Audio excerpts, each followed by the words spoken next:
ഈ കാണുന്ന ഓരോ ചിത്രങ്ങളും കുറേ സ്വപ്നങ്ങളുടെ സാക്ഷാത്കാരമാണ്. കലാമൂല്യമുള്ള ഈ ജീവൻ തുടിക്കുന്ന ചിത്രങ്ങൾക്ക് പിന്നിൽ പ്രതിബന്ധങ്ങളെ സർഗശേഷിയിലൂടെ മറികടന്ന കുറേ കലാവല്ലഭന്മാരുണ്ട്. കൈകൾ കൊണ്ട് മാത്രമല്ല, വായ കൊണ്ടും കാലുകൾ കൊണ്ടും നിറങ്ങളെ ചേർത്ത് പിടിച്ചാണ് തങ്ങളുടെ രചനകൾക്കിവർ ജീവൻ നൽകുന്നത്. വിഭിന്നശേഷിക്കാരായ ചിത്രകലാകാരന്മാരെ സമൂഹത്തിന്റെ മുഖ്യധാരയിൽ എത്തിക്കുക എന്ന ലക്ഷ്യത്തോടെ ഡ്രീംസ് ഓഫ് ആസ് എന്ന സംഘടനയുടെ നേതൃത്വത്തിലാണ് സ്വപ്നചിത്ര 2019 എന്ന പേരിൽ ചിത്ര പ്രദർശനം സംഘടിപ്പിക്കുന്നത്.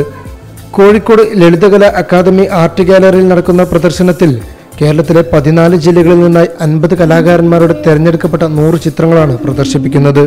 എല്ലാതരം ഭിന്നശേഷിയുള്ള ആളുകൾക്കും ഒരേ പ്രാമുഖ്യം നൽകിക്കൊണ്ടാണ് നമ്മൾ ഈ പ്രോഗ്രാം സംഘടിപ്പിച്ചത്. ഇതിൽ 9 വയസ്സ് മുതൽ 50 വയസ്സ് വരെ പ്രായമുള്ള ആളുകളാണ് പങ്കെടുക്കുന്നത്. ഭൂരിപക്ഷം ആളുകളും ആദ്യമായിട്ട് ചിത്ര പ്രദർശനം നടക്കുന്ന ആളുകളാണ്.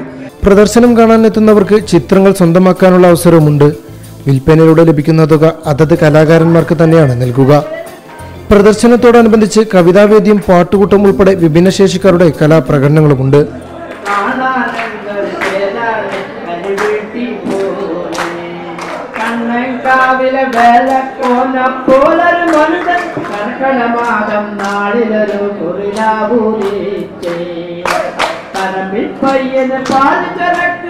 പ്രദർശനം ഫെബ്രുവരി 10 സമാപിക്കും. അഷ്കർ അലി, 24, കോഴിക്കോട്.